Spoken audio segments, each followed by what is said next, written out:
नमस्कार दोस्तों, स्वागत आपका आपके अपने YouTube चैनल फार्मर्स लव पे। तो आई होप, मैं आशा करता हूँ आप सभी सुरक्षित होंगे, स्वस्थ होंगे और अपनी जो स्टडी है कंटिन्यूस कर रखे होंगे। तो आज की जो अपनी क्लास है एनिमल हस्बेंड्री की, वैसे प्रॉपर वे में अगर बात करूँ मैं, अगर आज की जो क्लास है वो अपना जो जेट का सिलेबस था एग्रीकल्चर का, वो 3 यूनिट में बांटा हुआ था। Unit A B C. जो यूनिट ए थी अपनी एग्रोनॉमी, 15 क्वेश्चन का वेटेज रखती थी, उसकी हमने पूरी ऑल इन वन क्लास देख ली थी। जिन्होंने नहीं देखा है वो देखें, चैनल का पेज विजिट करें, आपको मिल जाएगी। उसके बाद में यूनिट जो बी थी हॉर्टिकल्चर, उसकी भी एक ही क्लास, जो रामबाण क्लास थी ऑल इन वन क्लास, वो हमने देख ली थी। आज यूनिट जो सी है अपना, जो जेट एग्जाम के सिलेबस का यूनिट जो सी है, एनिमल हस्बेंड्री का जो पार्ट है आपके पशुपालन विज्ञान का, उसकी क्लास देखने वाले हैं। और वो एनिमल हस्बेंड्री की आज की जो क्लास है ना, बहुत ही ज़्यादा इंपॉर्टेंट होने वाली है और आपके लिए बहुत इंटरेस्टिंग, बहुत यूजफुल, क्योंकि एक ही क्लास में पूरा रिवीजन होने वाला है। रामबाण क्लास है, समझ लीजिए आप, इससे बाहर नहीं जाने वाला। बहुत मैंने चांसेस ये किए हैं कि कोशिश की ज़्यादा से ज़्यादा आपका मतलब इसी में कवर हो जाए, ठीक है। तो बात करते हैं एनिमल हस्बेंड्री की। वैसे आज की जो क्लास है ना, केवल जेट ही नहीं, आईसीआर, बीएचयू या यूजी, पीजी, कोई सी भी एक्स वाई जेड, फिर से कोई सा भी X Y Z agriculture exam की तैयारी कर रहे हो और उसमें एनिमल हस्बेंड्री का सिलेबस अटैच में है ना, उन सभी के लिए रामबाण क्लास होगी, बहुत ज़्यादा यूजफुल होगी। फिर आप आईसीआर की कर रहे हो, जेट की कर रहे हो, बीएचयू की कर रहे हो, एमपी कैट की कर रहे हो, यूपी कैट की कर रहे हो, कोई फर्क नहीं पड़ने वाला है, बहुत ही ज़्यादा इंपॉर्टेंट है। तो स्टार्ट करते हैं आज की क्लास। और अभी तक अगर चैनल को सब्सक्राइब नहीं किया है तो कर दो। बाकी इस क्लास में मैंने बहुत ज़्यादा मेहनत की है, बहुत अच्छे क्वेश्चन इसमें इन्वॉल्व किए हैं, तो आपको ज़्यादा से ज़्यादा इस क्लास को, ठीक है, अपने जो क्लासमेट्स हैं उनके साथ शेयर करना है। तो स्टार्ट करते हैं आज की क्लास, ठीक है। तो आज क्या करेंगे, जो क्वेश्चंस है इसके, जो मोस्ट इंपॉर्टेंट क्वेश्चंस है, उनके साथ साथ मैं पूरी एनिमल हस्बेंड्री है उसका पूरा रिवीजन करवाऊंगा और according to JET syllabus, 101% JET syllabus को फॉलो करते हुए, ठीक है। तो क्वेश्चन आप क्या करोगे, सबसे पहले एक खाली पेज ले लो, ठीक है, एक खाली पेज ले लो जिसमें जो मैं क्वेश्चन पुट आउट करवाऊंगा उसका राइट आंसर आपको क्लिक करना है, ठीक है। और फिर लास्ट में मेरे को आप कमेंट करके बताओगे कितने आपके सही हैं और कितने गलत है। नेगेटिव मार्किंग बिल्कुल नहीं करनी है, नेगेटिव मार्किंग से आप पीछे हो जाओगे, ठीक है। नेगेटिव मार्किंग ना तो यहाँ पे करनी है, ना ही आप जिस एग्जाम की प्रिपरेशन कर रहे हो, जेट, आईसीआर, बीएचयू, उसमें करनी है। तो स्टार्ट करते हैं आज की क्लास। क्वेश्चन नंबर फर्स्ट, ठीक है। क्वेश्चन नंबर फर्स्ट है कि भारत में प्रथम पशु गणना कब हुई थी। भारत में प्रथम पशु गणना कब हुई थी, कौन से सन में हुई थी। तो मैं आपको 4 ऑप्शन दे रहा हूं, जो आपको सही लगे, जो राइट आंसर है वो आप क्लिक कर लेना, बाकी मैं बाद में बताऊंगा। पहला है 1904 से 1906, ठीक है, 1904 से 1906। जो सेकंड जो ऑप्शन है अपना वो है 1908 से 1910, 1908 से 1910 के बीच में। थर्ड जो है 1919 से 1920, और जो फोर्थ ऑप्शन है वो है 1947 से 1949। क्वेश्चन को 2 बार पढ़ना है यहाँ पे, तो मैं बता रहा हूँ पेपर के अंदर हिंदी इंग्लिश दोनों में पढ़ना है, ठीक है। और जिन्होंने अभी तक एग्रोनॉमी और हॉर्टिकल्चर की क्लासेस नहीं देखी ना, वो एक बार जाके देख लो। और ये क्लास तो सभी के लिए बहुत ज्यादा इंपॉर्टेंट है, एंड तक देखना है, ज्यादा से ज्यादा शेयर करना है, ठीक है, अपने क्लासमेट्स के साथ। तो फर्स्ट क्वेश्चन है कि भारत में प्रथम पशु गणना कब हुई थी। ऑप्शन है 1904 से 1906, 1908 से 1916, सॉरी 1910, 1919 से 1920 और 1947 से 1949। तो इसका जो राइट आंसर आपने क्लिक आउट कर लिया होगा, मैं बता देता हूं। इसका जो राइट आंसर है वह है सी, 1919 से 1920। जो भारत में प्रथम पशु जनगणना हुई थी वो 1919 से 1920 के बीच संपन्न हुई थी। बात करते हैं नेक्स्ट क्वेश्चन की। Question number 2। अभी क्या, जो एनिमल हस्बेंड्री के जो बेसिक क्वेश्चन है वो देख रहे हैं, आगे चैप्टर वाइज क्वेश्चन देखेंगे, टॉपिक्स वाइज क्वेश्चन देखेंगे, साथ के साथ 4 ऑप्शन को डिस्कस करेंगे। पूरी एनिमल हस्बेंड्री को यहीं के यहीं बिना किसी किताब के पन्ने घुमाए पूरा रिवीजन आपका हो जाएगा, ठीक है। बात करते हैं सेकंड क्वेश्चन। राजस्थान में पशु गणना आयोजित करवाई जाती है। राजस्थान के अंदर पशु गणना आयोजित करवाई जाती है। ऑप्शन देखेंगे, 4 ऑप्शन दे रहा हूं, 4 ऑप्शन दे रहा हूं। प्रति 7 वर्ष, 7 वर्ष के अंतराल पे, प्रति 5 वर्ष के अंतराल पे, प्रति 3 वर्ष के अंतराल पे और प्रति 2 वर्ष के अंतराल पे, ठीक है। कि राजस्थान में जो पशु गणना होती है वो कितने वर्ष के अंतराल पे करवाई जाती है। तो ऑप्शन है प्रति 7 वर्ष, प्रति 5 वर्ष, प्रति 3 वर्ष और प्रति 2 वर्ष, ठीक है। तो आपने अपना राइट आंसर क्लिक आउट कर लिया होगा। इसमें जो राइट आंसर है वो है 5, ठीक है, ऑप्शन बी राइट है। कि राजस्थान में जो पशु गणना है ना वो 5 साल के अंतराल पे करवाई जाती है। और कौन करवाता है? जो राजस्व मंडल अजमेर है। बहुत अच्छा क्वेश्चन है सुपरवाइजर वगैरह के लिए भी, जेट के लिए भी, सबके लिए, राजस्थान के एग्जाम्स के लिए, कि राजस्थान में पशु गणना प्रति 5 वर्ष के अंतराल पे होती है। आपको पता है, ठीक है, सेकंड क्वेश्चन देख लिया हमने। पर करवाता कौन है? जो राजस्व मंडल है, राजस्थान राजस्व मंडल अजमेर के द्वारा आयोजित करवाई जाती है पशु गणना अपने, जो प्रति 5 वर्ष के बाद में होती है। थर्ड नंबर देखते हैं, राजस्थान का एकमात्र दुग्ध विज्ञान एवं खाद्य प्रौद्योगिकी महाविद्यालय। राजस्थान का एकमात्र दुग्ध विज्ञान या डेयरी टेक्नोलॉजी वाला जो यूनिवर्सिटी है वो कहाँ पे है?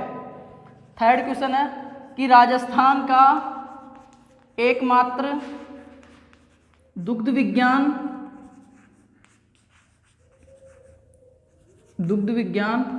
राजस्थान का एकमात्र दुग्ध विज्ञान एवं खाद्य प्रौद्योगिकी महाविद्यालय कहाँ पे है? डेयरी प्रौद्योगिकी। तो ऑप्शन देखोगे आप, 4 ऑप्शन दे रहा हूं मैं आपको, क्वेश्चन दोबारा से देख लेंगे। राजस्थान का एकमात्र दुग्ध विज्ञान व डेयरी प्रौद्योगिकी महाविद्यालय कहाँ पे स्थित है? 4 ऑप्शन दे रहा हूं, उदयपुर, श्रीगंगानगर, बीकानेर, जोधपुर। ठीक है, उदयपुर, बीकानेर, जोधपुर और जयपुर। 4 ऑप्शन है। राजस्थान का एकमात्र दुग्ध विज्ञान एवं जो डेयरी प्रौद्योगिकी महाविद्यालय कहाँ पे स्थित है? 4 ऑप्शन आप देख लो, जो आपको सही लग रहा है वो क्लिक आउट कर लो। ठीक है, मैं बता देता हूँ कहाँ पे जो राजस्थान का एकमात्र जो दुग्ध विज्ञान एवं जो डेयरी प्रौद्योगिकी महाविद्यालय है वो उदयपुर में है। ठीक है, और आपको इसका शॉर्ट जो है ऑप्शन ए राइट है, MPUT, महाराणा प्रताप जो यूनिट है वो MPUT डेयरी प्रौद्योगिकी वाला वो कहाँ पे? उदयपुर में स्थित है। ठीक है, बात करते हैं नेक्स्ट क्वेश्चन की। जो डेयरी टेक्नोलॉजी वाला है अपना उदयपुर में है। ठीक है, नेक्स्ट क्वेश्चन नंबर 4। राजस्थान का प्रथम पशु चिकित्सा व पशु विज्ञान विश्वविद्यालय। जो राजस्थान का प्रथम पशु चिकित्सा व पशु विज्ञान विश्वविद्यालय जो वेटनरी कॉलेज था, पशु विज्ञान विश्वविद्यालय। बहुत अच्छा क्वेश्चन है, बहुत ही इंपॉर्टेंट क्वेश्चन है कि राजस्थान का प्रथम पशु चिकित्सा एवं पशु विज्ञान विश्वविद्यालय कहाँ पे स्थित था या कहाँ पे था? तो ABCD 4 ऑप्शन दे रहा हूं मैं आपको, ये कहाँ पे था कि राजस्थान का प्रथम पशु चिकित्सा व पशु विज्ञान विश्वविद्यालय। इसी में 4 ऑप्शन लिखो, उदयपुर, बीकानेर, गंगानगर, जोधपुर। तो राइट आंसर आपने क्लिक कर लिया होगा कि राजस्थान का प्रथम पशु चिकित्सा एवं पशु विज्ञान जो वेटनरी कॉलेज है वो कहाँ पे था? इसका राइट आंसर है बीकानेर। ठीक है, ऑप्शन बी, जो ऑप्शन बी है वो अपना राइट आंसर है। कहाँ पे था? राजस्थान का जो पहला वेटनरी कॉलेज था, पशु विज्ञान पशु जो यूनिवर्सिटी है, बीकानेर में था। ठीक है, बात करते हैं नेक्स्ट क्वेश्चन की। क्वेश्चन नंबर 5, राजस्थान में सर्वाधिक कुक्कुट जो मुर्गी है वो कहाँ पे है? बहुत अच्छी क्लास होने वाली है और मैंने बहुत मेहनत की इस क्लास पे, तो ज़्यादा से ज़्यादा भाइयों को अपने को फायदा मिले तो यही चीज़ है, इसको ज़्यादा से ज़्यादा शेयर करोगे। और आगे में क्या है ना, ये क्लास कंप्लीट होती है वैसे ही तो ये जैसे एग्रीकल्चर के एनिमल हस्बेंड्री, हॉर्टिकल्चर और एग्रोनॉमी का अपना तीनों पार्ट हो गया है। तो बायो का स्टार्ट करने से पहले क्या करेंगे, एक बार मेरे पास जो मोस्ट इंपोर्टेंट क्वेश्चंस है, ऐसे कुछ क्वेश्चंस है मैं इसमें उसको ऐड नहीं कर पाया। ठीक है, क्योंकि क्लास ज़्यादा लंबी हो जाती है, कुछ ज़्यादा मैटर हो जाता है। तो इन तीनों को एक जगह पूरे 100 क्वेश्चन है, बहुत ही ज़्यादा इंपॉर्टेंट, बहुत अकॉर्डिंग टू सिलेबस और उसको जो एग्जाम पैटर्न है उसको फॉलो करते हुए, उसकी लैंग्वेज को फॉलो करते हुए, उसके सिलेबस के आधार पे, तो वो मैं आपको नेक्स्ट क्लास में अवेलेबल करवा दूंगा। उसके बाद अपन बायोलॉजी और केमिस्ट्री के बहुत अच्छे से क्वेश्चन सोल्व आउट करेंगे। बाकी इस क्लास का मैं बोल रहा हूँ ये क्लास सबसे बेस्ट क्लास होगी आपकी। ठीक है, इसको आप एंड तक देखना। क्वेश्चन नंबर 5 का अपन देख रहे थे कि राजस्थान में सर्वाधिक कुक्कुट, 5वां क्वेश्चन है, राजस्थान में सर्वाधिक कुक्कुट जो मुर्गी है, मुर्गी पालन कहाँ पे है? ठीक है, ऑप्शन देखोगे, जयपुर, अलवर, अजमेर और गंगानगर। 4 ऑप्शन दिया, राजस्थान में सर्वाधिक कुक्कुट कहाँ पे है? तो 4 ऑप्शन में से आपने क्लिक आउट कर लिया होगा, इसका right answer C, Ajmer. Rajasthan में सर्वाधिक मुर्गियों की संख्या अजमेर में और राजस्थान कुक्कुट प्रशिक्षण संस्थान भी अजमेर में ही है। राजस्थान कुक्कुट प्रशिक्षण संस्थान अजमेर और कुक्कुट की सर्वाधिक जो संख्या है वो भी अजमेर में ही है। बात करते हैं क्वेश्चन नंबर 6 की। ये 2-5 क्वेश्चन हो जाए, आगे बहुत मजा आने वाला है क्लास में, एंड तक देखना, बहुत कुछ क्लियर हो जाएगा, बहुत कुछ, सच बता रहा हूं, एंड तक देखना आप, ठीक है। क्वेश्चन नंबर 6, डॉकिंग की क्रिया संबंधित है। 6 नंबर क्वेश्चन है अपना डॉकिंग। डॉकिंग की क्रिया संबंधित है। डॉकिंग जो है वो किसमें होती है, पहले मैं आपको बाद में बताऊंगा कि डॉकिंग होता क्या है, पहले आप क्वेश्चन सोल्व आउट करोगे। डॉकिंग की क्रिया किससे संबंधित है? 4 ऑप्शन दे रहा हूं, ध्यान से देख लीजिएगा। मुर्गी, ठीक है, भेड़, मुर्गी, भेड़, गाय और भैंस, ठीक है। डॉकिंग की क्रिया किससे संबंधित है? मुर्गी, गाय, भैंस और भेड़। मुर्गी, गाय, भैंस और भेड़। तो डॉकिंग की क्रिया किससे संबंधित है? आपने अपना राइट आंसर क्लिक कर लिया होगा, तो मैं बता दूं डॉकिंग की जो क्रिया है वो भेड़ से संबंधित है। अब डॉकिंग होता क्या है कि भेड़ के अंदर पूंछ काटने की जो क्रिया होती है ना, भेड़ों की जो पूंछ काटते हैं उस क्रिया को क्या बोलते हैं? डॉकिंग बोलते हैं। अगर बात करें मुर्गी की, तो मुर्गी के अंदर कौन कौन सी क्रियाएं, यही की यही सोल्व आउट करेंगे, यही तो रिवीजन क्लास अपन 4 ऑप्शन का क्लियर करते चलेंगे। अगर मुर्गी की बात करेंगे तो मुर्गी में डी बिकिंग, आपने नाम सुना होगा, डी बिकिंग। डी बिकिंग, डी बिकिंग क्या होता है? मुर्गियों का एक दूसरे को चोंच मारकर घायल कर दे, सॉरी, मुर्गियों की जो चोंच काटना होता है उसको कैनाबिलोजिज्म बोलते हैं, कैनाबिलिज्म। ये भी मुर्गियों से संबंधित है, डी बिकिंग और कैनाबिलिज्म, ये 2 क्रियाएं हैं, डी बिकिंग और कैनाबिलिज्म। तो डी बिकिंग क्या होता है? मुर्गियां एक दूसरे को चोंच मार के घायल कर देती है। जो अपना मुर्गी फार्म होता है उसके अंदर मुर्गियां जब लाइट वगैरह चली जाती है तो अंधेरा वगैरह हो जाता है या कुछ और प्रॉब्लम हो जाती है, तो क्या करती है मुर्गियां एक दूसरे को चोंच मार के घायल कर देती है, उस क्रिया को क्या बोलते हैं? डी बिकिंग, ठीक है, सॉरी, कैनाबिलिज्म। डी बिकिंग क्या बोलते हैं? मुर्गियों की चोंच काटना, जो मुर्गियों की चोंच को काटते हैं उसको क्या बोलते हैं? डी बिकिंग, ठीक है। ये 2 चीज आपको कंफर्मेशन करना है कि मुर्गियों में चोंच को काटना डी बिकिंग और मुर्गियों का एक दूसरे को घायल कर देना कैनाबिलिज्म, और भेड़ में पूंछ काटने की क्रिया डॉकिंग हो ही गई। नेक्स्ट क्वेश्चन बात करते हैं 7 नंबर। 2 अगस्त को है आपका पेपर, अच्छे से तैयारी करनी है, कहीं पे भटकना अटकना नहीं है। नेक्स्ट बात करते हैं 7वें क्वेश्चन की अपन। 7वें क्वेश्चन से पहले मैं 2 और बता देता हूं, जैसे वो क्रियाएं हैं उसके अलावा, जैसे बधियाकरण। बधियाकरण, बधियाकरण को क्या बोलते हैं? कैपोनाइजेशन, ठीक है, कैपोनाइजेशन। बधियाकरण क्या होता है? कैपोनाइजेशन जो नसबंदीकरण होता है उसी की तरह, मतलब जो संतान उत्पन्न करने की जो होती है उसको बंद करना बधियाकरण कहलाता है, ठीक है। कास्ट्रेशन, जो आगे आप बहुत ज्यादा डिस्कस करने वाले इसके बारे में, बहुत 2-3 क्वेश्चन बनाए हुए बहुत अच्छे अच्छे। अभी मैं सिर्फ ये बता रहा हूँ कि बधियाकरण को क्या बोलते हैं? कैपोनाइजेशन, बधियाकरण को कैपोनाइजेशन। और एक होता है डिसबडिंग। डिसबडिंग,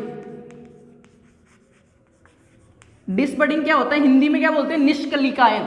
ये क्रियाएं मैं क्यों बता रहा हूँ, यहाँ पे शब्द है तो यहीं पे क्लियर कर लेते हैं, क्योंकि इनमें से शब्द आ जाता है। डिसबडिंग होता है या किससे संबंधित है, ठीक है, जैसे अभी पूछा डॉकिंग किससे संबंधित है? भेड़ से। कैनाबिलिज्म मुर्गियों से, ठीक है। और चोंच काटने को क्या बोलते हैं? डी बिकिंग किससे संबंधित है? मुर्गियों से संबंधित है, ठीक है। तो ऐसे क्वेश्चन आ जाता है। तो जो बधियाकरण है उसको क्या बोलते हैं? कैपोनाइजेशन। ये कैपोनाइजेशन को बोलते हैं बधियाकरण। जो डिसबडिंग है जिसको हिंदी में बोलते हैं निष्कलिकायन, निष्कलिकायन, ये क्या होता है? भैंसों के अंदर या जो सींग काटते हैं ना, सींगों को काटते हैं ना, उसको क्या बोलते हैं? डिसबडिंग या निष्कलिकायन। इसका जो सबसे बेस्ट मेथड है डिसबडिंग का, वो कास्टिक छड़ विधि, जो कास्टिक छड़ विधि है वो है। सींगों को वैसे तार के द्वारा, वायर के द्वारा वो काटते हैं, वो उनकी विधि है। सींगों को काटने की विधि को क्या बोलते हैं? अपन अपनी लैंग्वेज में, जो अपनी एनिमल हस्बेंड्री की लैंग्वेज है उसमें निष्कलिकायन या डिसबडिंग, ये चीजें आपको याद रखनी है, ठीक है। और 2 चीज और आती है, विनिंग और सकलिंग। विनिंग और सकलिंग, ये बहुत इंपॉर्टेंट चीज है, ठीक है, और ये आपको आना ही चाहिए। विनिंग और सकलिंग क्या होता है? तो जो विनिंग है ना, विनिंग में क्या होता है? बछड़े को और माँ को अलग रखा जाता है। जो विनिंग है, बछड़े, ऐसे समझो जैसे कोई गाय है, ठीक है, तो गाय के बछड़ा हो गया, तो गाय को और बछड़े को अलग अलग रखते हैं, ठीक है। गाय को अलग रख रहे हैं, बछड़े को अलग रख रहे हैं, उसको क्या बोलते हैं? उस क्रिया को विनिंग कहते हैं। और विनिंग का जो मेन उद्देश्य होता है, अपना मोटिव होता है, विनिंग क्यों करते हैं? गाय और बछड़े को अपना अलग अलग क्यों रख रहे हैं? स्वच्छ दूध उत्पादन के लिए, कि अपन स्वच्छ दूध उत्पादन ले सके, ठीक है। बछड़ा उसके पास जाएगा, दूध चुकेगा वगैरह वगैरह, तो उससे क्या होता है कीटाणुओं का वगैरह वो रहता है। और अपने को अगर प्योरली 101% स्वच्छ दूध उत्पादन लेना है तो विनिंग की क्रिया अपन अपनाते हैं, जिसमें क्या होता है गाय और बछड़े दोनों को अलग अलग जगह रखा जाता है। सकलिंग में क्या होता है, गाय और बछड़े को दोनों को एक जगह, जैसे नॉर्मली अपन अपने रखते हैं कि गाय और बछड़ा दोनों एक जगह है, बछड़ा दूध चूक रहा है, दूध निकाल रहे हैं, ठीक है, वो क्या है, सकलिंग है। और दोनों को अलग अलग रखते हैं, वो होता है विनिंग। तो ये जो क्रिया है ना, ये जो शब्द है एनिमल हस्बेंड्री में यूज होते हैं, ये आपको पता होना जरूरी है, क्योंकि ये लगते हैं बहुत छोटे शब्द है, पर जब पूछ लेते हैं ना ऑप्शन में थोड़ा घुमा के तो आते नहीं है अच्छे को, ठीक है। बात करते हैं आगे की, मिल्क लेट डाउन, ठीक है। दो चीज और क्लियर करवा देता हूँ यहाँ पे। एक होता है मिल्क लेट डाउन, ठीक है। दो चीज ध्यान से देखना, एक तो मिल्क लेट डाउन होता है और एक होता है मिल्क शेरेशन, ठीक है, या दूध स्त्रावण, स्त्रावण जिसको बोलते हैं शेरेशन। और एक होता है दूध का उतरना या पावसना, जो लोकल लैंग्वेज में अगर बात करें तो इसको मिल्क लेट डाउन बोलते हैं, इंग्लिश में पावसना बोलते हैं, या फिर दूध का उतरना बोलते हैं। इन दोनों में डिफरेंट और इन दोनों के जो यूज होने वाले वेक्टर हैं वो चीज आपको महत्वपूर्ण है। इनमें से बहुत बार क्वेश्चन पुटअप होता है और बहुत ज़्यादा लोगों का गलत हो जाता है।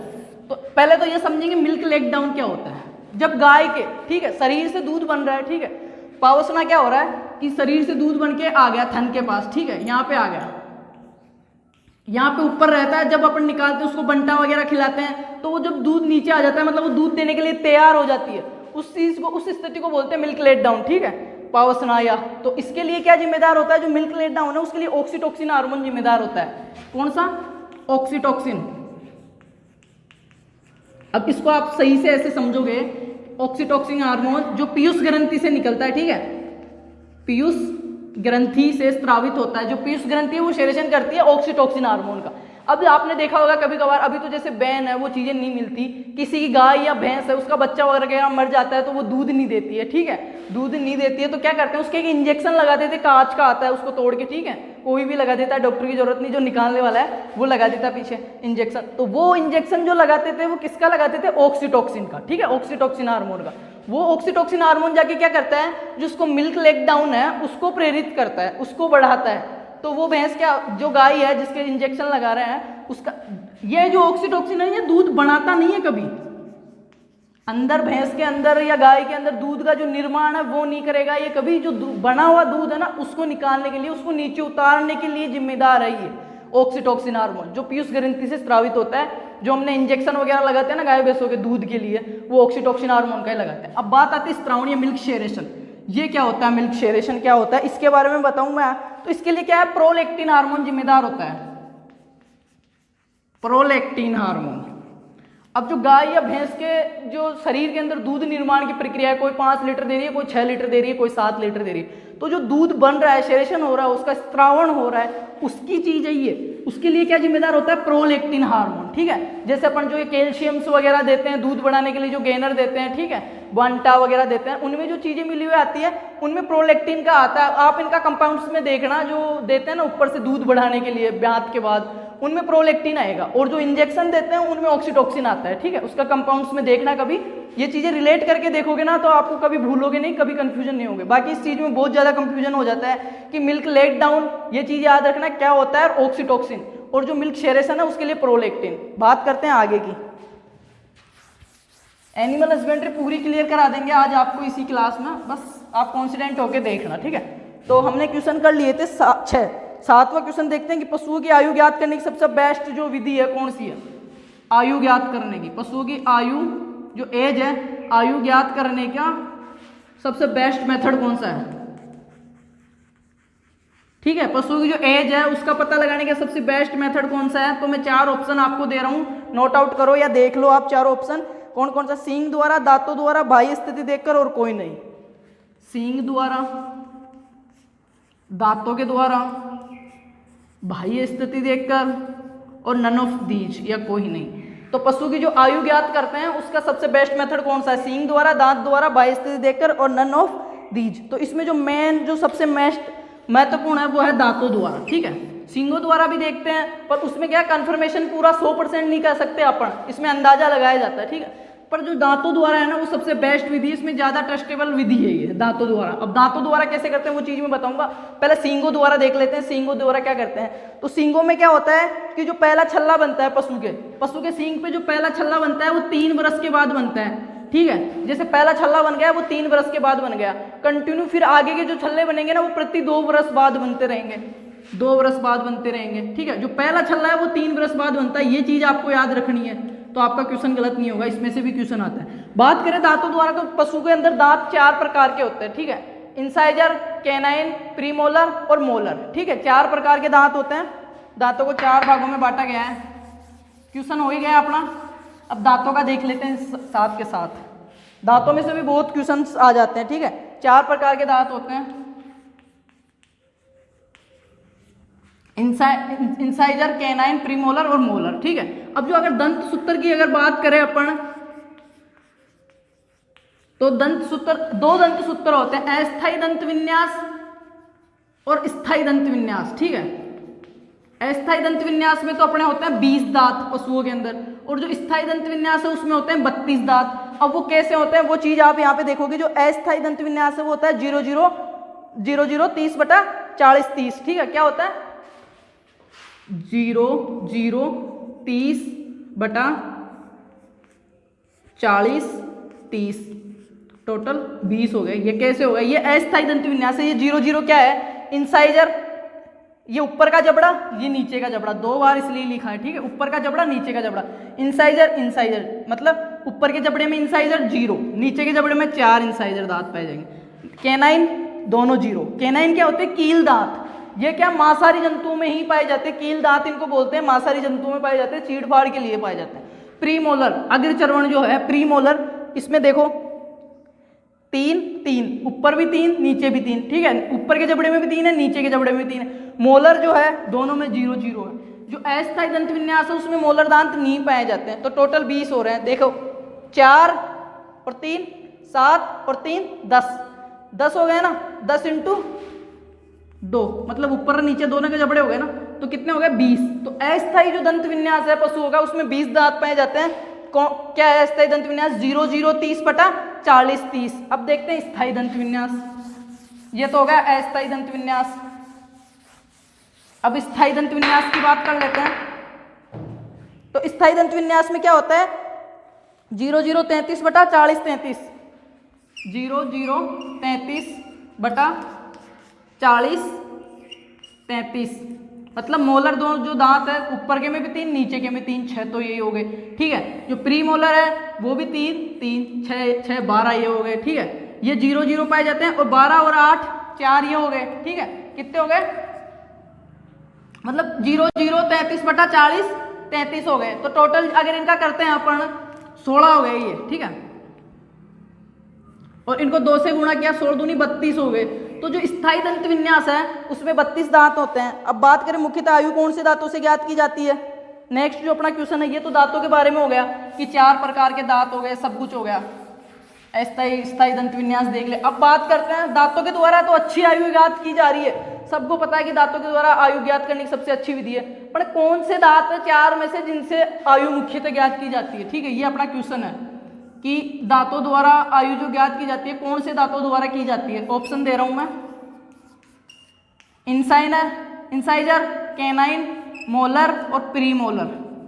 बताइए आप, ठीक है, कौन से दांतों से की जाती है। हिंदी में बताऊं, कर्तन दांत, कील दांत, अग्रचर्वण दांत और चर्वण दांत, ठीक है। तो इनमें से किसके द्वारा मुख्यतः आयु ज्ञात की जाती है, तो वह है इंसाइजर। जो इंसाइजर दांत है उन्हीं के द्वारा आयु ज्ञात की जाती है मुख्यतः। और बात करें आगे की, तो हमने ये क्वेश्चन सोल्व आउट कर लिया है। नेक्स्ट क्वेश्चन देखते हैं। अब दांतों का क्लियर हो गया, एज का क्लियर हो गया। अब क्या है, दूध निकालने की विधियों में से क्वेश्चन है कि दुग्ध दोहन की सबसे बेस्ट विधि कौन सी है।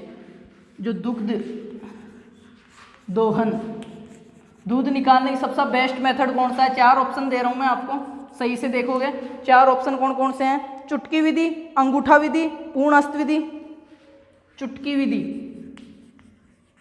चुटकी विधि, चुटकी विधि इसको क्या बोलते हैं, स्टर्पिंग।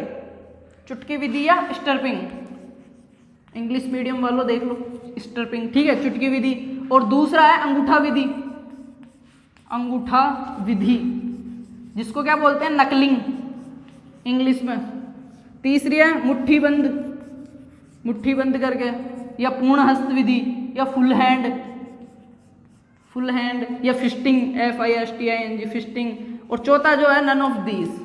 चार ऑप्शन है। दुग्ध दोहन की सबसे बेस्ट मेथड कौन सा है, चुटकी विधि, ठीक है, स्ट्रिपिंग, नकलिंग और फिस्टिंग, या नन ऑफ दीज। तो इसमें जो सबसे बेस्ट मेथड है वो आपने आपका आंसर लगा लिया है, सी है, ठीक है, मुट्ठीबंदी या चुटकी विधि, जो सॉरी फिस्टिंग, या जिसको बोलते हैं फुल हैंड विधि, या पूर्ण हस्त विधि, ये है। बात करें अगर चुटकी विधि की, स्ट्रिपिंग की, तो ये किसके लिए उपयोगी है, छोटे थन वाले जो हैं अपने छोटे थन वाले उनके लिए।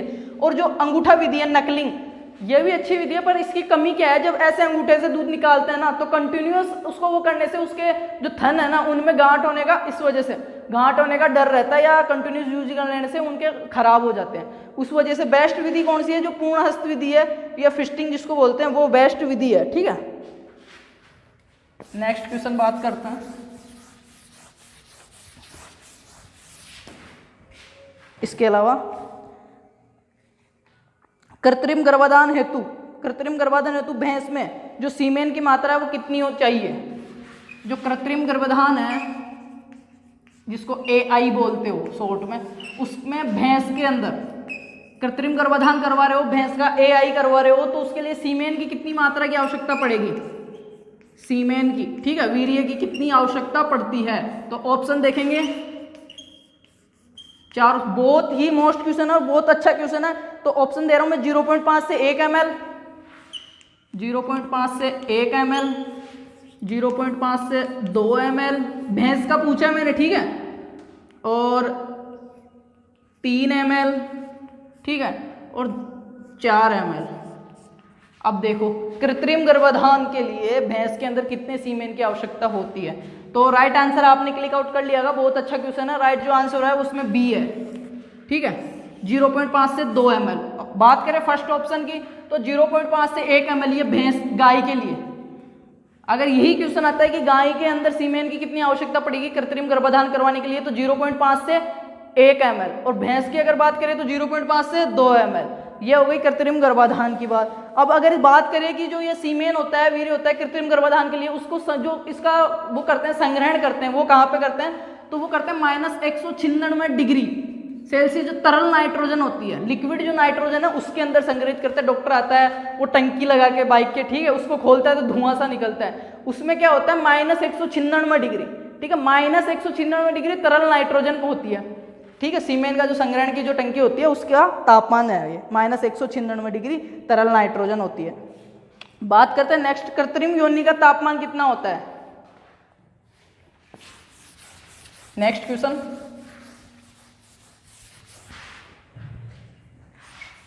कृत्रिम योनि का तापमान कितना होता है, ठीक है। अब ये काय में काम में आते हैं कृत्रिम योनि, जो सीमेन है, ठीक है, जैसे सांड से जो उच्च क्वालिटी के जो नस्ल वाले जो है नर हैं, जो उनका जो सीमेन इकट्ठा किया जाता है, उसके लिए क्या होता है, कृत्रिम योनि बनाई जाती है। नकली जो गाय वगैरह होती है वहां से कलेक्ट किया जाता है, ठीक है, कृत्रिम योनि। तो जो कृत्रिम योनि है उसका तापमान कितना रखा जाता है। 4 ऑप्शन दे रहा हूं मैं आपको, आप राइट आंसर क्लिक कर लोगे कि कृत्रिम योनि का तापमान रखा जाता है 45 डिग्री, 49 डिग्री, ठीक है, 45 डिग्री, 49 डिग्री, 42 डिग्री और 51 डिग्री। अब राइट आंसर क्लिक कर लो आप, ठीक है। तो इसका जो राइट आंसर है वो थर्ड नंबर का है, 42 डिग्री। जो कृत्रिम योनि है उसका तापमान 42 डिग्री रखा जाता है। अब बात करते हैं पशुओं में बदियाकरण या कैपोनाइजेशन की सबसे अच्छी विधि कौन सी है। मैंने बताया था कि पशुओं में जो बदियाकरण है उसको कैपोनाइजेशन बोलते हैं। तो आपको क्वेश्चन आ गया कि पशुओं के अंदर जो बदियाकरण है, कैपोनाइजेशन, उसका सबसे बेस्ट मेथड कौन सा है, ठीक है, कैपोनाइजेशन या जो बदियाकरण है उसकी सबसे बेस्ट विधि कौन सी है, बेस्ट मेथड। ऑप्शन दे रहा हूं मैं, 4 ऑप्शन लिखोगे आप। पशुओं में या मुर्गियों में बदियाकरण या कैपोनाइजेशन या की सबसे अच्छी विधि कौन सी है। छल्ला विधि, चीरा विधि, नसबंदीकरण, छल्ला विधि, चीरा विधि, नसबंदीकरण और बर्डीजो कास्ट्रेटर, बर्डीजो कास्ट्रेटर। ठीक है, बस पर्सन एक बार और देख लेना कि जो कैपोनाइजेशन का सबसे बेस्ट मेथड है वो कौन सा है। ऑप्शन देखोगे छल्ला विधि, चीरा विधि, नसबंदीकरण और बर्डेजो कास्टेटर। तो आपको क्लिक कर लिया होगा राइट आंसर कौन सा है। मैं बता देता हूँ, इसमें जो राइट आंसर है 4th नंबर का है, क्योंकि बर्डेजो कास्टेटर एक यंत्र होता है जो बदियाकरण की सबसे बेस्ट विधि है। ठीक है, आगे चलते हैं। हिमकृत एक चीज, अब ये यही चीज डिस्कस कर रहे हैं कैपोनाइजेशन वगैरह, कृत्रिम गर्भाधान वगैरह, तो 2-4 चीज में आपको बताना जरूरी है, वो आप देख लो। क्वेश्चन नहीं है, ऐसे ही है कि जो हिमकृत वीर्य बैंक है अपना, हिमकृत वीर्य बैंक, वो बस्सी जयपुर में है। ठीक है, बस्सी जयपुर, जो हिमकृत वीर्य बैंक है वो कहाँ पे है, बस्सी जयपुर में है। नेक्स्ट चीज, जो राजस्थान में पशु पोषाहार संस्थान है, ये क्वेश्चन पूछा गया क्वेश्चन है, बहुत अच्छा क्वेश्चन है कि राजस्थान पशु पोषाहार संस्थान कहाँ पे स्थित है, तो वो भी जयपुर में है। राजस्थान पशु पोषाहार संस्थान जयपुर, हिमकृत वीर्य बैंक बस्सी जयपुर। बात करते हैं नेक्स्ट क्वेश्चन, बदियाकरण के लिए एक चीज, बदियाकरण के लिए बेस्ट मेथड तो देख लिया कैपोनाइजेशन, कैपोनाइजेशन के लिए जो बेस्ट मेथड था वो तो देख लिया बर्डीजो कास्टेटर, पर कैपोनाइजेशन के लिए जो बेस्ट टाइम होता है, जो वो कौन सा होता है, शीत ऋतु। ठीक है, सर्दियों के दिनों में सबसे बेस्ट टाइम रहता है बदियाकरण करवाने का। नेक्स्ट क्वेश्चन देखते हैं कि पशुओं में चिन्हित करने की सबसे बेस्ट विधि कौन सी है। जो पशुओं को चिन्हित करते हैं, पशुओं को चिन्हित करने की सबसे बेस्ट मेथड कौन सा है, 4 ऑप्शन दे रहा हूं।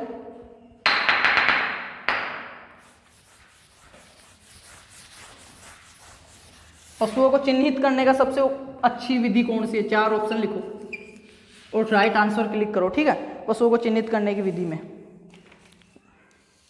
दागना, गोदना, नोचिंग और छल्ला। दागना, गोदना, ठीक है, नोचिंग और छल्ला। छल्ले को बोलते हैं रिंग, ठीक है, रिंग मेथड बोलते हैं। नोचिंग को क्या बोलते हैं, नोचिंग ही बोलते हैं। गोदने को क्या बोलते हैं, टैटूइंग, और इसको बोलते हैं ब्रांडिंग इंग्लिश में। ठीक है, टैटूइंग, ब्रांडिंग, नोचिंग और छल्ला या रिंग मेथड।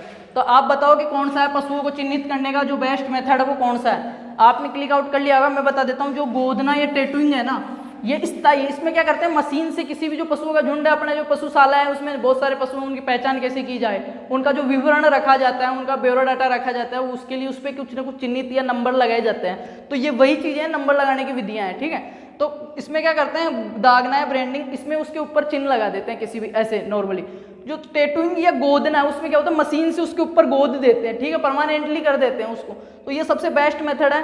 और नोचिंग क्या है, सूअरों में काम में ली जाती है, सूअरों को चिन्हित करने के लिए नोचिंग की क्रिया। छल्ले में क्या होता है, आपने देखा होगा गाय भैंस के या और के भी पैर में या कान में कुड़की वगैरह छल्ला लगा देते हैं, रिंग डाल देते हैं, नाम लिख के कुछ भी, वो चीज़ है। तो सबसे बेस्ट मेथड कौन सा है, गोदना या टैटूइंग वाला। नेक्स्ट क्वेश्चन, नेक्स्ट जो अपना क्वेश्चन है वो है, निम्न में से कौन सी विरेचक, ये जो दस्तावर है, मैं 4 औषधियों के यहाँ पे लिखूंगा, कौन सा दस्तावर है इनमें से, या विरेचक जिसको बोलते हो, प्रिजेटिव बोलते हैं जिसको इंग्लिश में। 4 मैं औषधियों के उदाहरण ले रहा हूँ, उनमें से आप क्वेश्चन क्या है अपना कि निम्न में से कौन सा दस्तावर या विरेचक है जो पशुओं के लिए दस्त लगाने में या उसके लिए यूज किया जाता है, तो वो कौन सा है। मैं 4 दे रहा हूँ, tincture iodine, Lysol, boric acid और मैग्नीशियम सल्फेट। टिंचर आयोडीन प्रिजेटिव कौन सा है इनमें से, ठीक है, बोरिक एसिड, मैग्नीशियम सल्फेट या मैग सल्फेट जिसको बोलते हैं,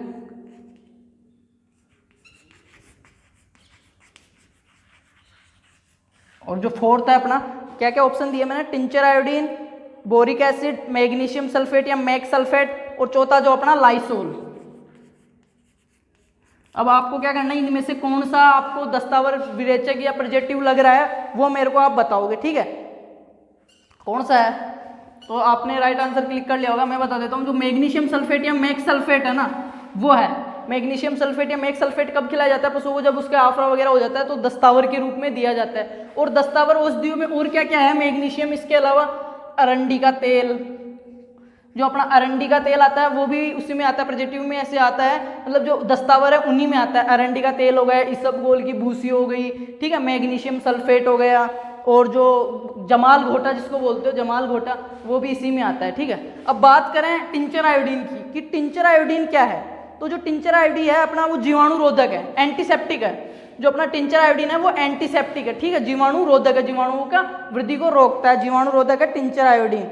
और जो बोरिक एसिड है ना वो भी एंटीसेप्टिक ही है, ठीक है। टिंचर आयोडीन और बोरिक एसिड दोनों तो है एंटीसेप्टिक। और ये मैग्नीशियम सल्फेट, अरंडी का तेल, इसबगोल की भूसी, जमाल घोटा, ये सब चीजें क्या है, दस्तावर। और रह गया लाइसोल, ये क्या है, जीवाणु नाशक है। तो 4 ऑप्शन हमने कर लिए हैं। तीसरा राइट था इसमें, मैग्नीशियम सल्फेट, अरंडी का तेल, इसबगोल की भूसी, जमाल घोटा, ये आपको ऑप्शन में मिल सकते हैं, ठीक है। बात करते हैं नेक्स्ट क्वेश्चन की। जो नेक्स्ट क्वेश्चन है अपना वो है कुनेन, एस्प्रिन और सैलिसिलिक अम्ल। बहुत ही इंपॉर्टेंट क्वेश्चन है। कुनेन, एस्प्रिन और सैलिसिलिक अम्ल,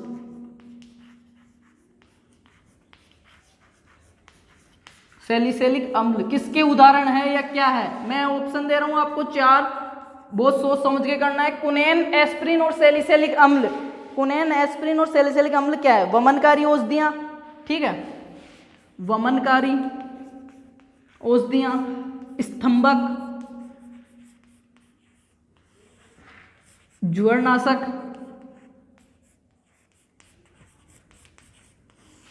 क्या है, कुनेन, एस्प्रिन और सैलिसिलिक अम्ल क्या है, वमनकारी औषधि, स्तंभक, कृमिनाशक और ज्वररोधी या ज्वरनाशक, ज्वररोधी और कृमिनाशक। अब आप बताओ क्या है जो कुनेन, एस्प्रिन और सैलिसिलिक अम्ल वो क्या है। तो इसका जो राइट आंसर है वो है ज्वरनाशक या ज्वररोधी। जो कुनेन, एस्प्रिन और सैलिसिलिक अम्ल है सॉरी, वो क्या है, बुखार के प्रति, बुखार उतारने वाली औषधियों में ज्वररोधी है वो, ठीक है इनको। और रही क्या, वमनकारी। अगर वमनकारी फर्स्ट ऑप्शन की बात करें अपन वमनकारी की, तो वमनकारी में क्या क्या आता है, वमनकारी में क्या क्या आता है, नीला थोथा, फिटकरी, ये वमनकारी में आते हैं। स्तंभक की बात करें तो टिंचर आयोडीन जो है स्तंभक में आता है, जब खून वगैरह बह रहा होता है तो थक्का जमाने के लिए यूज होते हैं, जो अपना स्तंभक है वो चीज में होता है। नेक्स्ट अगर बात करें 70वें क्वेश्चन की कि मिल्क फीवर जो रोग है वो किससे होता है। जो मिल्क फीवर है वो कौन सा रोग है, ऑप्शन में दे रहा हूं आपको,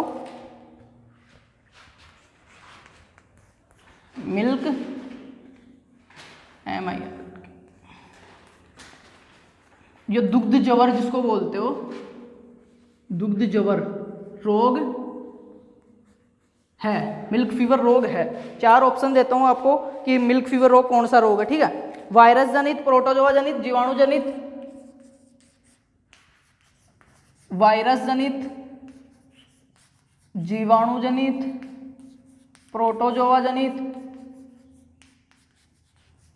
और जो नेक्स्ट है वो है उपापचयी रोग।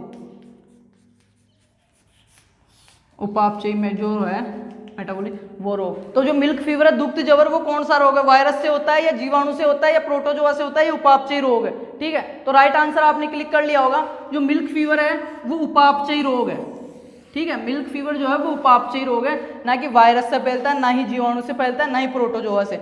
बहुत अच्छा क्वेश्चन है। अब रही बात रोग में से हमेशा क्वेश्चन आता है, चाहे जेट हो, BHU हो, ICR हो, यूपीकेट, एमपीकेट, कोई सा भी XYZ कॉम्पिटेटिव एग्जाम हो, इसमें से क्वेश्चन आता ही आता है पशुओं के रोग में से। और ये सबका लगभग गलत हो जाता है, कंफ्यूजन कि कौन सा वायरस है।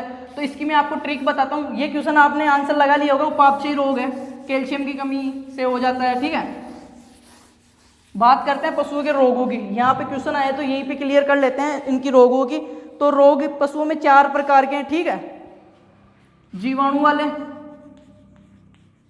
फिर आते हैं वायरस वाले, फिर आते हैं प्रोटोजोआ वाले, और फिर आते हैं उपापचयी रोग। तो उपापचयी में हमने देख ही लिया कैल्शियम वाला, ठीक है। जो मिल्क फीवर है, दुग्ध जवर, बुखार वाला, वो क्या होता है, कैल्शियम की कमी से हो जाता है, उपापचयी रोग है। तो इसको तो छोड़ो, रहा ये 3 चीज। इन तीनों में से क्वेश्चन हमेशा आता है, सीधा सीधा पूछ लेता है गलघोटू रोग है या फिर रानीखेत रोग है, ठीक है। या कुछ भी पूछ लेता है एचएस डिजीज या लंगड़ा रोग है, और ये चारों ऑप्शन में मिल जाएंगे और वहाँ पे बहुत ज़्यादा कन्फ्यूजन हो जाता है। तो मैं आपको एक ट्रिक बता देता हूँ, उससे याद कर लेना। जैसे जीवाणु जनित वाले रोग हैं उनको याद करने की क्या ट्रिक है कि एंथ्रेक्स का गला घोटा फिर लंगड़े थनेलाने। एंथ्रेक्स, एक लाइन याद रखनी है, एंथ्रेक्स का गला घोटा फिर लंगड़े थनेलाने। तो जीवाणु जनित रोग कौन से है कि एंथ्रेक्स का गला घोटा फिर लंगड़े थनेलाने। एंथ्रेक्स हो गया, गल घोटू हो गया, फड़किया हो गया, लंगड़ा हो गया और थनेला रोग हो गया। ठीक है, कौन कौन से हो गए? 1 2 3 4 5 रोग याद हो गए एक ही लाइन में। इनमें बहुत ज्यादा कंफ्यूजन रहता है कौन सा जीवाणु है कौन सा वायरस है। तो जीवाणु जनित जो बैक्टीरिया जनित होने वाले रोग है ना, उनकी एक ट्रिक है एंथ्रेक्स का गला घोटा। एंथ्रेक्स का गला घोटा फिर लंगड़े थनेलाने। तो एंथ्रेक्स गला घोटा से गल घोटू हो गया, एचएस डिजीज भी बोलते हैं इसको, एचएस। ठीक है, एचएस डिजीज बहुत महत्वपूर्ण रोग है। फिर आता है फिर से फिड़किया रोग, फिर हो गया लंगड़ा रोग, फिर हो गया थनेला रोग जो पशुओं का जो गादी का रोग है, थन का जो रोग है दूध से संबंधित है, जो एक किसान को बहुत ही ज्यादा मात्रा में हानि पहुंचाता है। ठीक है, थनेला रोग। तो ये हो गया जीवाणु जनित, एंथ्रेक्स का गला घोटा फिर लंगड़े थनेलाने। आप नोट आउट कर लेना, ये ट्रिक आपको बहुत ज्यादा काम में आएगी। पेपर में जब ऑप्शन दिखते हैं ना, तो चारों क्वेश्चन आपको चारों ऑप्शन सही दिखाई देंगे। बात करते हैं वायरस वाले। तो ये 5 रोग तो अलग हो गए, आपको ऑप्शन में से छांटने में दिक्कत नहीं होगी। बात करते हैं वायरस वाले रोग कौन कौन से हैं। तो खुर पका, मुंह पका और पशु मर गया। ठीक है, खुर पका, मुंह पका और पशु मर गया। पशु मर गया, ये 3 रोग है जो वायरस से होते हैं, खुर पका, मुंह पका और पशु प्लेग, 2 रोग। ठीक है, तो खुर पका मुंह पका को एफएमडी भी बोलते हैं, FMD foot and mouth disease. ठीक है, खुर पका मुंह पका रोग वायरस से होता है। और पशु मर गया, पशु प्लेग। ठीक है, पशु प्लेग जो रिंडरपेस्ट रोग है वो इससे होता है। तो ये जो 2 रोग है ना, खुर पका मुंह पका और पशु मर गया, ये वायरस जनित रोग है। और वायरस से तो वैसे ही मृत्यु होती है, अभी कोरोना भी मार ही रहा है लोगों को। तो ये चीज याद रखनी है कि खुर पका मुंह पका और पशु मर गया। तो आपके 5 और 2 7 रोग तो अलग हो गए। ठीक है, बचे प्रोटोजोआ जनित रोग। प्रोटोजोआ जनित में 2 ही आएंगे, एक तो चिचड़ी जवर जो टिक चिचड़ी है आपके वो, और दूसरा जो है ऊंट का सर्रा रोग जो ट्रिप्नोसोमा से होता है। ऊंट का सर्रा रोग और एक है टिक फीवर, ये चिचड़ी जवर जो प्रोटोजोआ से होते हैं। उपापचय रोगों में मैंने बता ही दिया, मिल्क फीवर। इन 2 में ही कंफ्यूजन रहता है, जीवाणु में और वायरस में। तो जीवाणु की ट्रिक क्या है? एंथ्रेक्स का गला घोटा फिर लंगड़े थनेलाने। और वायरस वाले क्या है? खुर पका मुंह पका और पशु मर गया। ठीक है, ये 2 रोग है जो वायरस से होते हैं। बात करते हैं नेक्स्ट। तो ये आपके रोग क्लियर हो गए होंगे। नेक्स्ट क्वेश्चन की बात करते हैं। तो अपना जो नेक्स्ट क्वेश्चन है वो है अंडे का जो इंक्यूबेशन पीरियड होता है, जो मुर्गी का जो अंडा है उसका जो इंक्यूबेशन पीरियड होता है, इंक्यूबेशन पीरियड होता है, जो शयन काल जिसको बोलते हैं। एक मुर्गी अंडे को पकाने के लिए जो सहती है वो शयन काल कितना होता है? तो ऑप्शन देता हूं मैं 4 आपको, 20 दिन, 27 दिन, 21 दिन और 17 दिन। तो एक अंडे का इंक्यूबेशन पीरियड कितना होता है? राइट आंसर आप क्लिक कर लो, 21 दिन होता है। ठीक है, 3 नंबर का सही है कि एक अंडे का इंक्यूबेशन पीरियड 21 दिन का होता है। जो यंत्र लेते हैं 2 प्रकार से सहते हैं, कृत्रिम और प्राकृतिक। प्राकृतिक में क्या आता है? देसी मुर्गियों का यूज करते हैं। और कृत्रिम में क्या करते हैं? जो यंत्र यूज लेते हैं, जो मशीन काम में लेते हैं अंडे को सहने के लिए कृत्रिम रूप से, आर्टिफिशियल रूप से, उसको क्या बोलते हैं? इंक्यूबेटर। और जो इंक्यूबेटर होता है उसमें अंडे को 45 डिग्री के कोण पे रखा जाता है। कितने पे? 45 डिग्री के कोण पे। ठीक है, ये चीज याद रखोगे आप कि अंडे का सहने का जो काल है वो 21 दिन होता है। इंक्यूबेटर यंत्र से सहते हैं और 45 डिग्री के कोण पे रखते हैं। और जो इंक्यूबेटर है उसका जो तापमान है वो कितना रखते हैं? 100 से 102, 100 से 102 डिग्री। यह चीज बहुत इंपॉर्टेंट चीज है, एक साथ 5-7 चीज क्लियर कर रहा हूं, दोबारा से सुन लो। जो मुर्गी का अंडे का जो इंक्यूबेशन जो पीरियड होता है, शयन काल जो होता है 21 दिन का होता है। ठीक है, पहली चीज। दूसरी चीज 2 रूप से सहते हैं, प्राकृतिक रूप से तो अगर कुड़क मुर्गी द्वारा, दूसरा है कृत्रिम रूप से सहते हैं तो इंक्यूबेटर यंत्र का यूज किया जाता है। इंक्यूबेटर यंत्र में जो टेम्परेचर है 100 से 102 रखा जाता है, प्लस 45 डिग्री के कोण पे रखा जाता है अंडे को। और उसको जो बीच में निकाल के जांच की जाती है ना कि सही रखा है नहीं रखा है, उसको क्या बोलते हैं? कैंडलिंग। जो जांच की प्रक्रिया उसको कैंडलिंग बोलते हैं। नेक्स्ट क्वेश्चन बात करते हैं, अंडे का औसत वजन कितना होता है? अंडे का औसत वजन, अंडे का औसत वजन कितना होता है? ऑप्शन दे रहा हूं मैं 4 आपको, ठीक है। अंडे का औसत वजन कितना होता है? तो 51.2 ग्राम, 57.5 ग्राम, 60.1 ग्राम और 65.2 ग्राम, ठीक है। देख लो कौन सा है। अंडे का जो औसत वजन है वो कितना होता है? तो इसमें जो राइट आंसर है वो बी है, 57.5, ठीक है। 57.5 ग्राम होता है एक अंडे का औसत वजन, 57.5। नेक्स्ट जो अपना क्वेश्चन है, एनडीडीबी कहाँ पे है? पहले तो आपको फुल फॉर्म आनी चाहिए, एनडीडीबी क्या है और कहाँ पे स्थित है, कब हुआ था, 5-7 चीज क्लियर होने वाली है। एनडीडीबी कहाँ पे स्थित है? Option A B C D, 4 option दे रहा हूं कि एनडीडीबी कहाँ पे स्थित है। आनंद गुजरात, करनाल हरियाणा, हैदराबाद, बीकानेर। आनंद गुजरात, करनाल हरियाणा, बीकानेर और जोधपुर, ठीक है। एनडीडीबी कहाँ पे है? नेशनल डेयरी डेवलपमेंट जो बोर्ड है अपना, कहाँ पे है? नेशनल डेयरी डेवलपमेंट बोर्ड कहाँ पे है? ये चीज आपको पता होनी चाहिए। तो राइट आंसर क्लिक कर लो। इसमें जो राइट आंसर है वो फर्स्ट है, आनंद गुजरात है। एनडीडीबी नेशनल डेयरी डेवलपमेंट जो बोर्ड है अपना, वो आनंद गुजरात में है, 1965 में स्थित हुआ था, 1965। अब बात आती है करनाल हरियाणा की, तो करनाल हरियाणा में क्या है, ये चीज भी आप साथ के साथ सुन लो। जो एनडीआरआई है, national dairy research institute, national dairy research institute जो है अपना करनाल हरियाणा में 1955 में स्थापित हुआ था। आनंद गुजरात में क्या है? नेशनल डेयरी डेवलपमेंट बोर्ड आनंद गुजरात। और एक और चीज है क्या? सुगंधित पादप एवं पुष्प अनुसंधान निदेशालय आनंद गुजरात, गुजरात में वो चीजें हैं, ठीक है। नेक्स्ट बात करते हैं, ऑपरेशन फ्लड से संबंधित व्यक्ति या ऑपरेशन फ्लड संबंधित है।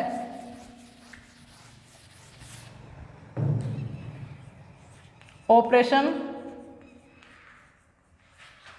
फ्लड संबंधित है, option A B C D. Operation flood किससे संबंधित है या ऑपरेशन फ्लड संबंधित है? 4 नाम दे रहा हूं मैं, M S Swaminathan, M S Swaminathan, Verghese Kurien, Annie Borlaug और नीतीश कुमार, ठीक है। 4 ऑप्शन है। ऑपरेशन फ्लड किससे संबंधित है? एम एस स्वामीनाथन, वर्गीस कुरियन, ठीक है। M S Swaminathan, Verghese Kurien, Annie Borlaug और जो है नीतीश कुमार। तो किससे है? इसमें जो राइट आंसर है वो वर्गीस कुरियन है। और ऑपरेशन फ्लड किससे संबंधित है? दूध उत्पादन से, दूध उत्पादन श्वेत क्रांति से, ठीक है। श्वेत क्रांति का जनक वर्गीस कुरियन, ये चीज आपको याद रखनी है। और जो इसका प्रथम चरण था ऑपरेशन फ्लड का, श्वेत क्रांति का, जो ऑपरेशन फ्लड के रूप में 1970 में था, ठीक है। ये चीज आपको याद रखनी है, 1970 ऑपरेशन फ्लड, वर्गीस कुरियन, श्वेत क्रांति, दूध उत्पादन, ये चीजें। नेक्स्ट, भैंस के दूध का अपेक्षित घनत्व कितना होता है? तो भैंस के दूध का अपेक्षित घनत्व, ऑप्शन देता हूं मैं आपको, भैंस के दूध का अपेक्षित घनत्व, ऑप्शन नोट आउट करो। ऑप्शन देखेंगे, भैंस के दूध का अपेक्षित घनत्व 1.018, 1.028, 1.018, 1.028, 1.032, 1.038। जल्दी से सोच लो कि भैंस के दूध का अपेक्षित घनत्व है। ये क्वेश्चन आ गया, कौन सा क्लिक करना है, ठीक है। तो इसमें जो राइट आंसर है 1.032 है, भैंस के दूध का अपेक्षित घनत्व 1.032। रही बात ऑप्शन बी की 1.028, तो ये गाय है, गाय का जो काऊ मिल्क है, गाय के दूध का अपेक्षित घनत्व होता है 1.028, भैंस के दूध का होता है 1.032। बात करते हैं नेक्स्ट क्वेश्चन के कि दूध में वसा, ऐसे ही बता देता हूं मैं, दूध में वसा किस रूप में पाई जाती है? तो दूध के अंदर जो वसा है ना, वो पायस या इमल्सन्स के रूप में पाई जाती है। दूध के अंदर जो फैट है वो वसा, वो किस में पाई जाती है? पायस या इमल्सन्स के रूप में। और जो दूध में जो प्रोटीन है वो कोलाइड के रूप में पाई जाती है। दूध के अंदर प्रोटीन कोलाइड के रूप में पाया जाता है। नेक्स्ट बात करें कि दूध में सबसे कम घटने बढ़ने वाला अवयव है, बहुत अच्छा क्वेश्चन है, कि दूध में सबसे कम घटने बढ़ने वाला अवयव, घटने बढ़ने वाला सबसे कम, ये चीज ध्यान रखना। दूध में सबसे कम घटने बढ़ने वाला अवयव है फैट, प्रोटीन, लैक्टोज, ठीक है। फैट, प्रोटीन, लैक्टोज और नन ऑफ दीज। जल्दी से बताओ कि दूध में सबसे कम घटने बढ़ने वाला, जो सबसे कम चेंजेस हो जाते हैं, वो कौन सा है?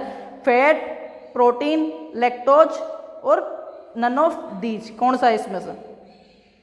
तो इसमें राइट आंसर लैक्टोज है। ठीक है, राइट आंसर लैक्टोज है। जो सबसे कम घटने बढ़ने वाला अवयव है लैक्टोज है। और सब दूध का जो मीठा जो शर्करा है वो लैक्टोज शर्करा है, लैक्टोज की वजह से मीठा पाया जाता है। साहिवाल गाय के दूध में सबसे ज्यादा लैक्टोज पाई जाती है, इसलिए उसका दूध मीठा होता है, उसको लोला भी बोलते हैं। ठीक है, लैक्टोज है। और सबसे कम हो गया, और अब क्वेश्चन आ जाता सबसे ज्यादा घटने बढ़ने वाला अवयव, कि दूध के अंदर सबसे ज्यादा घटने बढ़ने वाला अवयव कौन सा है? तो वो हो जाता फैट। ठीक है, दूध में फैट सबसे ज्यादा घटने बढ़ने वाला अवयव है। और किस रूप में पाया जाता है? पायस, वसा या इमल्सन के रूप में पाया जाता है। ठीक है, बात करते हैं नेक्स्ट चीज की, क्षारीय प्रकृति का दूध किसका होता है? वैसे दूध का मेनली बात करें तो हल्का अम्लीय होता है, 6.6 से 6.7 पीएच होता है। अपने दूध का क्या होता है? 6.6 से 6.7 पीएच होता है, हल्का अम्लीय होता है। पर क्षारीय दूध किसका होता है?